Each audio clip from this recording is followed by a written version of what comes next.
ஆவிய புகழ் கொண்ட கழுகு மாமலைக்கு சொந்தக்காரனான் தந்தையின் பேர் அந்தவிடன் தாயின் பேர் பந்தவடு வச்சு எனக்கு ஒரு தாய்மாமன் இருக்கிறார். அவர் பெயர் நீலமணி விடன். அம்மா நினைக்கென்று 2 பெண்மான் குட்டியை உருவாக்கி அதில் மூத்த குட்டியை நான் ஏற்ற படைத்தலைமை பொறுப்புக்கு மணமகள் பரிசாக கொடுத்தார். மூத்த குட்டி அடைந்து எனக்கு இந்த சின்ன குட்டியை அடைய வேண்டும் என்ற விருப்பம். நானும் வந்தேன், குட்டியும் பார்த்தேன், குட்டியும் என்னை பார்த்தது. ஏனோ தெரியவில்லை, என்னை கடந்து மறைந்த ஒன்று பிடிக்க வேண்டும் என்கிற நோக்கத்திலே உள்ளே முற்பட்டேன். என் மச்சினை என்னை தடுத்து நிறுத்தி விட்டார். என்ன காரணம் என்று கேட்டேன். இடத்துக்கு பொறுப்பான தலைவி என் தங்கச்சி வள்ளி இருக்கிறாங்க. அவர் உங்க அண்ணன் தானே? ஆமா, எங்க அண்ணன் தான். அவர் வந்து எனக்கு மச்சனே. உங்களுக்கு எப்படி ஒரு மச்சனே ஆகும்? நம்பிராஜா வந்து எனக்கு மாமா. ஓஹோ, அவரோட பையன் தானே அவரு? ஆமா, அவர் பிள்ளை தான். அதனால மச்சனே.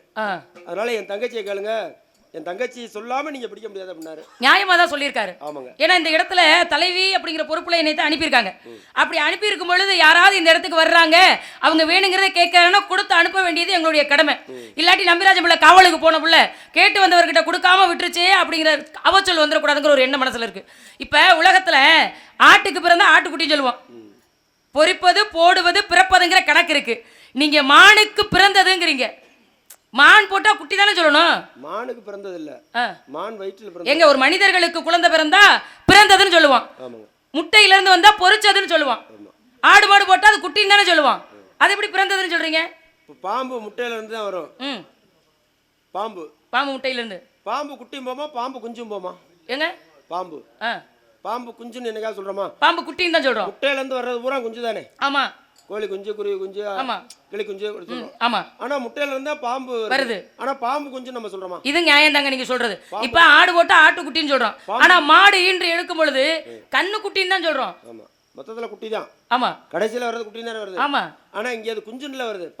பாம்பு குஞ்சுன்னு. பாம்பின் கால் பாம்பரியும்ங்கறாங்க. பாம்பு கால் இருக்கா? பாம்புக்கு கால் இல்ல. ஆனா பாம்பின் கால் பாம்பரியும் சொல்றாங்கன்னா என்ன காரணம்?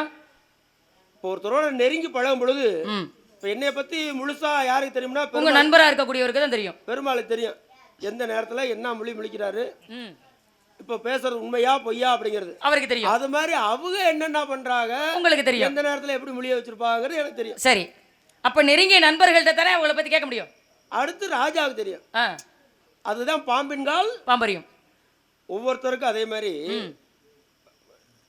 யாரு என்ன நோக்கத்துல இருக்கா அப்படிங்கிறது. இவங்க என்ன நோக்கத்துல இருக்காங்கன்னா, இப்பதான் எந்திக்கிறாங்க, நேரம் பேசி முடிச்சு நம்ம சட்டியை கட்டிட்டு வீட்டுக்கு போறது அப்படின்னு அவங்க நினைப்பாங்க. அப்ப அந்த நோக்கம் யாருக்கு தெரியும்? எனக்கு தான் தெரியும். பார்த்தோன்னு தெரியுது. இப்ப நான் என்ன நினைக்கிறேன்னு சொல்லுங்க. நீங்க என்ன நினைக்கிறீங்கன்னா, நீங்களும் அவங்கள மாதிரியே நினைக்கிறீங்க. எப்படி?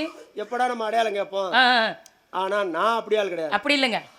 வந்தா நின்னா எவ்வளவு நேரம் பேசணுங்கிறத விட எப்படி பேசணும், இதே நல்ல பிள்ளை கழகு. ஆமா, எவ்வளவு நேரம் செஞ்சோம்னு இருக்க கூடாது, எப்படி செஞ்சோம், என்ன செஞ்சோம். கொஞ்ச நேரம் செஞ்சாலும் நல்லா செஞ்சாரு. அதனாலதான் கொட்டுப்பட்டாலும் மோதக கையால கொட்டுப்படுறோம்னு சொல்றாங்க. நீங்க சொல்றது நியாயமான விஷயம் தான். எப்பதான் வந்தாலும் எவ்வளவு நேரம் தான் நின்னாலும் பிரம்ம முகூர்த்தங்கிறத தவற விடக்கூடாதுங்கிறது என்னுடைய எண்ணம். நேற்று பிள்ளையார் பட்டி சரவணே நமக்கு எல்லாத்துக்கும் மோதகம் கொடுத்தாரா? ஆமா, கொடுத்தாரு. மோதிர கையில மோதகமா? மோதகம்ங்கிறது வந்து பிள்ளையாருக்கு வைக்கிற கொள்ளுக்கட்டை பிரசாதம். அவருக்கு ரொம்ப பிடிச்சது. ஆமா, அத பிரசாதம் கொடுத்தாரு. ஆமா, நீங்க அதை நினைவுபடுத்துறீங்களா இல்ல மோதக ஞாபகம் வந்துருச்சா? அப்படி கிடையாதுங்க, அது இருக்குது, கொடுத்ததே என்ன இருக்குது இருக்கட்டும், அது ஒண்ணும் பிரச்சனை கிடையாது. மான்குட்டி என்பது மனிதர்களையும் சொல்லலாம், தெய்வங்களையும் சொல்லலாம். ஆமா, நீ மனிதர்கள சொல்றீங்களா? நீங்க மனிதர்கள் இல்ல தெய்வங்களை சொல்றீங்களா? மனிதர்களை சொல்லலாம்ல? சொல்லலாமே. அப்ப நான் வந்து ஒரு அந்த குட்டி பெண் குட்டியாவே இருந்தாலும் கூட அதை எப்படி சொல்ல முடியும்? ஆண்களை தான் அப்படி சொல்லியிருக்காங்க. சீமான், பூமான், கோமான், புத்திமான், சக்திமான் ஆண்களை தான் சொல்லியிருக்காங்க. பெண்களை யாருமே சொல்லலையே. அது எப்படி பெண் மானை நீங்க சொல்லுவீங்க? அது உண்மைதான். ஆனா மான் வயித்துல ஒரு மனுஷனும் பிறந்திருக்கிறா, ஒரு பொண்ணும் பிறந்திருக்கு. மான் வயித்துல அந்த பொண்ணு யாருன்னு தெரியுமா? யாருங்க அந்த பொண்ணு? இல்ல உங்களுக்கு தெரியுமா தெரியாதா? நீங்க பொண்ணு பார்க்க போயிருக்கீங்களா? மான் வயித்துல ஒரு மானு தான் பிறக்கணும்னு ஒன்றும் கட்டாயம் இல்லை. கிளி வயிற்றுலயே கிளி ஒரு முட்டை வச்சது. கிளி முட்டைக்குள்ள இருந்து யார் வந்தது சொல்லுங்க? சுகப்பிரம்மம்னு ஒரு மகரிஷி வந்தார். ஒரு மாடு கன்றுக்குட்டி தான் போடும் நீங்க சொன்னீங்க. ஆனா மாட்டு வயிற்றுல இருந்து கௌதம முனிவர்னு ஒரு முனிவர் பிறந்தார். குடத்துக்குள்ள வேற என்னமாவது தண்ணி வைக்கலாம், வேற ஏதாவது பொருளை வைக்கலாம். ஆனா குடத்துக்குள்ள இருந்துதான் கும்பமுனி அகத்தியருங்கிறவர் வந்தார். நரி வயிற்றுல இப்ப நரி வந்து முட்டை போட்டு அடைப்படுத்து குஞ்சு பறிக்கும். ஆமா ஆமா, கொக்கு பிடிக்கிற கதையால இருக்கு. ஆனா காக்கா பிடிச்சதாங்க நான் கேள்விப்பட்டிருக்கேன். நீங்க கொக்கு பிடிக்கிறவரா இருக்கீங்க, சொல்லுங்க. நரி வயிற்றுல பிறந்தாரு சகுன மகரிஷி. நரிய பார்த்தா நல்ல சகுனம் சொல்றோம்ல. ஆமா, அது காரணம் என்னன்னா சகுன மகரிஷி பிறந்ததுக்கு முன்னாடிதான் அவரை பார்த்தா நல்லது நடக்க முடியும். நரிய பார்த்தா நல்ல சகுனம். ஆமா, தவளைக்கு பிறந்தவர் இருக்கிறாரு. நாய் வயிற்றுல பிறந்தாரு சம்பூக மகரிஷி. குதிரை வயித்துல பிறந்தா அஸ்வத்தாமன். சரி, இதெல்லாம் உலகத்துல எப்படி வித்தியாசமோ அது போல இந்த குட்டி பிறந்தது சாட்சாத் மான் வயித்துல. அதனால நான் மான் குட்டின்னு சொல்றது பொய் மாதிரி தெரிஞ்சாலும் மாதிரி பொய் தான். ஏங்க பொய் மாதிரின்னு சொல்லக்கூடாது. இல்ல மாதிரி பொய் தான். அது உண்மையை மறைக்கலாம், ஆனா பொய் சொல்லக்கூடாது. இல்ல பொய் உண்மையை எப்படி மறைப்பீங்க? இப்ப உண்மையான ஒரு விஷயம், ஆனா அவங்க மனம் கொஞ்சம் பலம் இல்லாம இருக்காங்கன்னு வச்சுக்கோங்களேன், அவங்க கிட்ட ஒரு விஷயத்தை சொல்லக்கூடாதுன்னா அது நல்ல விஷயமாவே இருந்தாலும் எல்லாரும் சொல்லுவாங்கல்ல, எப்பா சந்தோஷமான விஷயமோ துக்கமான விஷயமோ அவங்ககிட்ட சொல்லிடாதீங்க, மனம் ரொம்ப பலவீனமா இருக்கு அப்படின்னு சொல்றாங்கல்ல. அப்ப நல்ல விஷயமா இருந்தா கூட அதிர்ச்சி ஆகிறதும் சொல்லக்கூடாது, கொஞ்ச நாள் மறைச்சு வச்சிருந்தேன் அப்புறம் சொல்லலாம். எனக்கும் பலவீனமான இதயம், சோறு இல்ல, தண்ணி இல்ல, பணம் இல்ல, காசு இல்ல, தோட்டம் இல்ல, துறவு இல்ல, சொத்து இல்ல, சுகம் இல்ல அப்படின்னு சொல்லி இல்ல தர்த்தம் முடிச்ச மாதிரி ஆம்பளை பேசாதீங்க அப்படின்னு சொன்னீங்கன்னா கூட நான் என்ன சொல்லல அப்படின்னு சொன்னா கூட அதான் சொல்லிட்டீங்க, அப்புறம் சொன்னா கூட என் மனசுக்கு உடம்புக்கு எதுவும் பாதிப்பு ஏற்படாது பின்ன. ஆனா இது இல்லைன்னு சொன்னீங்கன்னா வச்சு ஏங்க அப்படி சொல்லாதீங்க. அதிர்ச்சியான செய்தியை சொன்னா தாங்க முடியாது சொன்னீங்க பத்தியா? ஆமா, எனக்கு இதுதான் அதிர்ச்சியான செய்தி. ஓ இதுதான் உங்களுக்கு. வாங்க மான்குட்டியை பிடிப்போம். ஒரு மனுஷன் படிச்சிருக்காரு, பிடிச்சுக்கிட்டே பேசுவோம். படிச்ச படிப்புக்கு தான் வேலை பார்ப்பேன்னு சொன்னா அப்ப சாப்பாட்டுக்கு என்ன பண்றது? படிச்ச படிப்பு ஒரு பக்கம் இருக்கு, ஏதோ ஒரு வேலையை பார்க்கணும், வெட்டியை பார்க்கணும், சம்பாதிக்கணும் அப்படின்னா தான் குடும்பத்தை காப்பாற்ற முடியும், அவனும் வாழ முடியும்.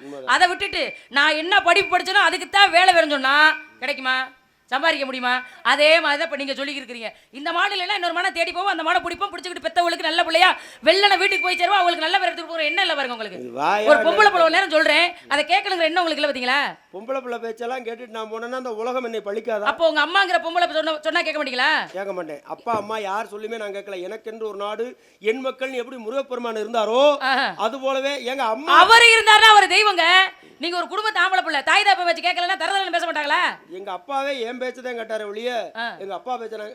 இங்க பாருங்க, அறிவுக்கு வயதுக்கு சம்பந்தம் இல்ல. முருகப்பெருமான் வந்து பிரம்மனை குட்டி சிறையில் அடைச்சிடறாரு. சரி, சிவன் வந்து கேட்கிறாரு, அப்பா பிரம்மன் படைக்கின்ற கடவுள், அவரையே கொண்டு போய் சிறையில் அடைச்சிருக்கிறியே, அவர் வயசு என்ன ஓ வயசு என்ன கேட்கும் போது சிவன் சொல்றாரு, அப்பா அறிவுக்கும் வயசுக்கும் சம்பந்தம் இல்ல. எனக்கு வயசு கூட இருக்கலாம், நீங்க சின்ன பிள்ளையா இருக்கலாம், ஆனா எனக்கு நீங்க ஒரு நல்ல சொல்றீங்க அப்படிங்கும் போது கேட்டுக்கணும். என் வயசுக்கு நீ வந்து எனக்கு புத்தி சொல்றியா நான் சொல்லக்கூடாது. ஆமா, அது நல்ல சின்ன விஷயம் பெரிய விஷயம் நல்ல விஷயம் ஏத்துக்கணும். ஆமா, அததான் அங்க நினைச்சு அப்பா அறிவுக்கும் வயதுக்கு சம்பந்தம் இல்ல. அவர் என்ன கேட்டேன்னா ஓமன்கிற பிரணவத்துக்கு பொருள் தெரியுமான்னு கேட்டேன். பொருள் தெரியாம இவ்வளவு காலம் படைச்சுக்கிட்டு இருந்தாரு. இதுல என்னன்னா அவர் படைக்கின்ற கடவுள். ஆமா, எப்பவுமே இந்த படை உற்பத்தி பண்ற இடத்துல தவறு நடந்துச்சுன்னு வச்சுங்க, அதை சரி பண்ணவே முடியாது. ஆமா, அரியணை சொல்ற மாதிரி ஒரு குழந்தை தவறா பிறக்குதுன்னா அது காரணம் உற்பத்தி ஆகிற இடம் தான். ஆமா, எப்படின்னு கேளுங்க. எப்படி? அப்பா மேல எந்த தவறும் ஏற்படாது, அம்மா தான் அங்க பிரச்சனையே இருக்கு. எப்படி சொல்றீங்க? எந்த குழந்தையும் நல்ல குழந்தை தான் மண்ணில் பிறக்கையில அவன் நல்லவனாவதும் தீயவனாவதும் அன்னை வளர்ப்புன்னு சொன்னா பாத்தீங்களா? ஆமா, மண்ணில பிறக்கும் போது அவன் நல்ல குழந்தையா பிறக்கணும்னா அன்னை எப்படி வளர்க்கணும்னா வயிற்றுல இருக்கும் பொழுதே, குழந்தை வயிற்றுல இருக்கும் பொழுதே சொல்லி வளர்க்கணும். அந்த அம்மா வந்து நல்ல சிந்தனையோட, கெட்ட சிந்தனை இல்லாம, அடுத்தவங்களுக்கு எடுக்க கூடாது, நல்ல சாமி கும்பிடணும், நல்ல விஷயங்களை படிக்கணும், நம்ம முதல்ல ஒழுக்கமா இருக்கணும், நம்மளை பார்த்து நம்ம பிள்ளை வளரணும், தாய் நினைக்கணும். இப்படியே இருந்தா அந்த பிறக்கிற குழந்தையும் அதே மாதிரி பிறக்கும். ஏங்க தாயை போல புள்ள நூலை போல சேலைன்னு சொல்றோம். ஒரு ஆம்பளை புள்ள பிறந்து வளர்ந்துட்டேன் பாடுறா, அவங்க அப்ப மாதிரியே அப்படியே இருக்காண்டான்னு சொல்றோம். தாய் வளர்ப்பிள்ளைன்னு சொல்றோமே, ரத்தத்துல தந்தையோட உயிரும் இருக்குல்ல. ஆளை பாக்க அப்ப மொத்தத்துல எப்படி தாயை மட்டும் சொல்ல முடியும்? ஆளை பாக்குறதுக்கு உருவம் அப்பா மாதிரி இருப்பேன். ஆமா, வழக்க வழக்கம் எல்லாம் அப்படி இருந்தா என்ன பண்றது? ஏங்க என்னதான் இருந்தாலும் உடம்ப கொடுக்கறவ மட்டும் தான் தாய், உயிரை கொடுக்கறவன் தகப்பன் தானே. இவன் எவ்வளவுதான் நல்லவனா இருந்தாலும் கெட்ட பிள்ளையும் பிறக்கிறது உண்டு. என் மான் வள்ளி வள்ளி வேடுவரே வேடுவரே மான் வள்ளி வள்ளி புள்ளிக்கு தான் கோலமா பொழப்பா போச்சு. வேடுவரே வேடுவரே வைக்காத புள்ளிக்கு தான் கோலமா, கோலமலங்கோலமாய் ஆனே பூமலங்கோலமாய், கோலமலங்கோலமாய் ஆனே பூமலங்கோலமாய். வேடுவரே வேடுவரே ஆனாலும் சோ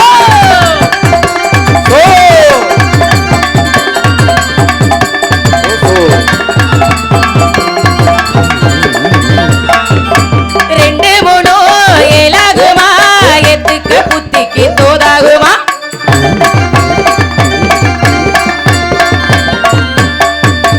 ரெண்டு மூணு ஏழாகுமா, எத்துக்க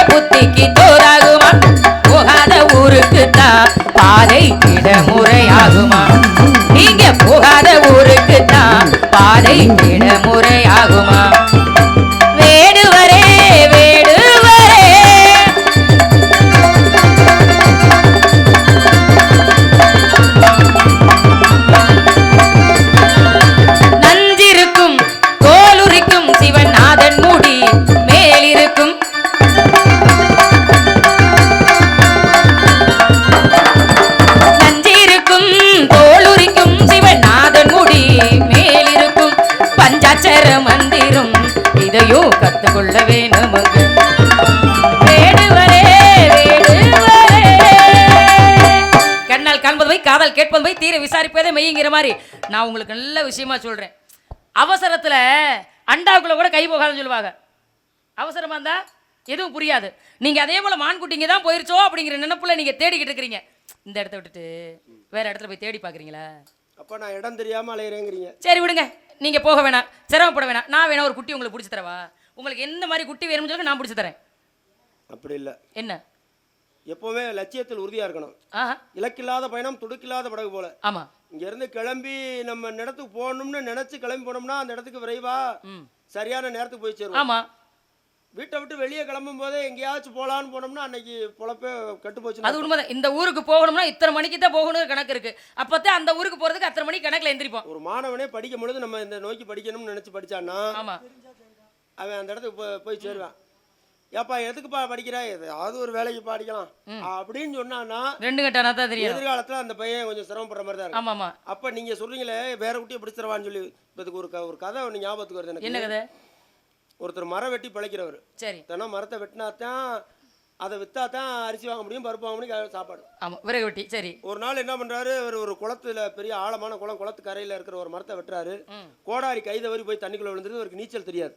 கடவுளே எனக்கு இருந்தது இந்த ஒரு கோடாரி தான், இதை வச்சு தான் குடும்பத்தை காப்பாற்றிட்டு இருந்தேன், அதுவும் தண்ணிக்குள்ளே விழுந்துருச்சு அப்படின்னு அழுக வந்து கடவுள் இறங்கி வந்து என்ன பாச்சுன்னு கேட்கும்போது இந்த மாதிரி கோடாரி தண்ணிக்குள்ளே விழுந்துருச்சு, நான் விறகு வெட்டினா தான் சாப்பாடு, இல்லாட்டி வழி இல்லை. கடவுளே போய் அந்த குளத்துக்குள்ளே முழுகி அந்த ஆழத்தில் இருக்கிற கோடாலியை கொண்டு வந்து வெளியே கொடுக்கும்போது தங்க கோடாரியா இருக்கு. சரி. ஏப்பா அந்தப்பா உன்னுடைய தங்க கோடாரி அப்படின்னு கொடுக்கும் பொழுது அவர் என்ன சொல்லியிருக்காரு, ஆகா தங்க கோடாரி கிடைச்சிருச்சுன்னு நினைக்கல, சாமி இது என்னோடது இல்லை, என் கோடாரி எனக்கு கிடைச்சா போதும். மறுபடியும் கடவுளுக்கு தண்ணிக்குள்ள முழுகி வெள்ளி கோடாரியை கொண்டு வந்து கொடுக்குறாரு. இந்தப்பா அவன் கோடாரி, இதுவும் என்னோடது இல்லை. மறுபடியும் கடவுள் தண்ணிக்குள்ள முழுகி அவரோட அந்த இரும்பு கோடாரியை கொண்டு வந்து கொடுத்தாரு. இந்தப்பா அவன் கோடாரி. அப்பதான் அதை வாங்கிட்டானா, என்னோட கோடாரி எனக்கு இருந்தா போதும். சரி. அப்ப கடவுளுக்கு சந்தோஷம். இவ்வளவு ஏழ்மையிலையும் இவ்வளவு வறுமையிலையும் இவ்வளவு நேர்மையா இருக்கானே, எவ்வளவு நல்ல மனசு. இது சின்ன பிள்ளையில படிச்ச கதையா இருக்கு அப்படின்னு இந்த கதை இதுவரைக்கும் படிச்சிருப்பீங்க.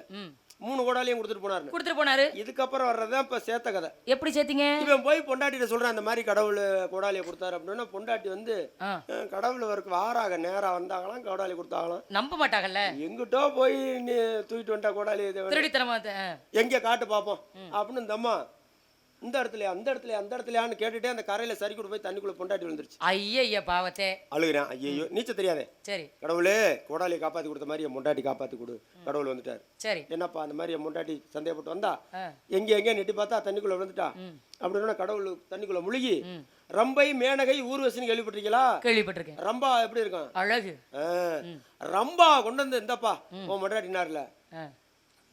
ஆமாங்க இதான் எங்க முன்னாடினா. ஏங்க எவ்வளவு நல்ல மனுஷனா பாட புத்தகத்துல இருந்துச்சு, நீங்க சேர்த்த கதையில அந்த மனுஷனை கெட்ட மனுஷன் ஆகிவிட்டி பாத்தீங்களா? அதுதான் கடவுளுக்கு சந்தேகம் வந்துருச்சு. என்னடா தங்கம் வெள்ளியை கொண்டு வந்து கொடுத்தோம், வேண்டாம்ண்ணே இதெல்லாம் என்னது இல்லைன்னு சொல்லி இரும்பு கோடாலி வேண்டு போனா, ஆனா அந்த புள்ள மட்டும் அழகா இருக்கும். என்னோட சந்தேகம் போல இருக்கு. ஒரு சில பேர் ஆமா, ஒரு சில பேருக்கு பணம் மேல ஆசை, ஒரு பேர் நகை மேல ஆசை. என்னதுங்க என்னோட சந்தேகம் போல இருக்காங்க. ஏன் அப்படி சொல்றீங்க? அறிவாளி. ஓ அதானே பார்த்தேன். ரொம்ப ரொம்ப அழகா இருக்கவும் உடனே இது ஏன் முண்டாட்டின்னு சொல்றியே, அப்புறம் அவன் முண்டாட்டி எவ்வளவு உயர்வா நினைச்சு வச்சேன், இப்படி இருக்கிறியே போயிட்டியே கடவுள் போய் பொம்பளைக்கு மேலே ஆசைப்படுறது. ஐயோ அப்படி இல்லை சாமி, ரம்பையை கொண்டு வந்து காமிச்சிங்க அழகா இருந்துச்சு, இது ஏன் முண்டாட்டி இல்லைமே. மறுபடியும் தண்ணிக்குள்ள முழுகி நீங்க மேனகையை கொண்டு வந்து காட்டுவீங்க, ரம்பா மேனகா, இது ஏன் முண்டாட்டி இல்லைமே. அடுத்து உள்ள முழுகி ஏன் முண்டாட்டியை கொண்டு வந்து காட்டுவீங்க, இதான் என் முண்டாட்டிமே. சரி. 3 கோடாரி கொடுத்த மாதிரி 3 முண்டாட்டி அனுப்பிட்டுருவீங்க. எவ்வளவு ஒரு ஆசை அவருக்கு பாருங்க. ஒருத்தி சொல்லே தாங்க முடியல, வாயை திறந்தானே போட மாட்டேங்க. யாரை கை நீட்டுறீங்க? பொண்டாட்டியை சொல்றேன். உங்க அவர் பொண்டாட்டி அவர் சொல்றாரு. ஒரு சொல்லே தாங்க முடியல, இன்னும் 3ஐயும் கூட்டிட்டு போய் என்னால முடியாது. தங்க கோடாரி வச்சிருந்து என்ன பண்றது, வெள்ளி கோடாரி வச்சிருந்து கோடாலி வச்சு என்ன பண்ண முடியும்? ஒண்ணும் பண்ண முடியாது. 3 வந்தா 3 பேரை வெட்ட வேண்டியதா போறோம். அதனாலதான் நான் இப்படி சொன்னேன், ஒன்ன வச்சே கதையை முடிச்சிடலாம். இந்த தொல்லையெல்லாம் வேண்டாமுங்க. அதனால இப்ப நீங்க என்ன கேட்டீங்க? இந்த தொல்லையெல்லாம் வேண்டாம், உங்களை நான் தொல்லைப்படுத்த மாட்டேன், நீங்க என்னை தொல்லைப்படுத்தாதீங்க. அடையாளத்தை சொல்லுங்க. அவங்களுமே சாட மாடையா சேர்லாம் ஏத்துறாங்க. சரி இதை ஏத்துனாலாவது இவங்க முடிப்பாங்களா அப்படின்னு சொல்லி அவங்களாம் எல்லாம் பண்றாங்க.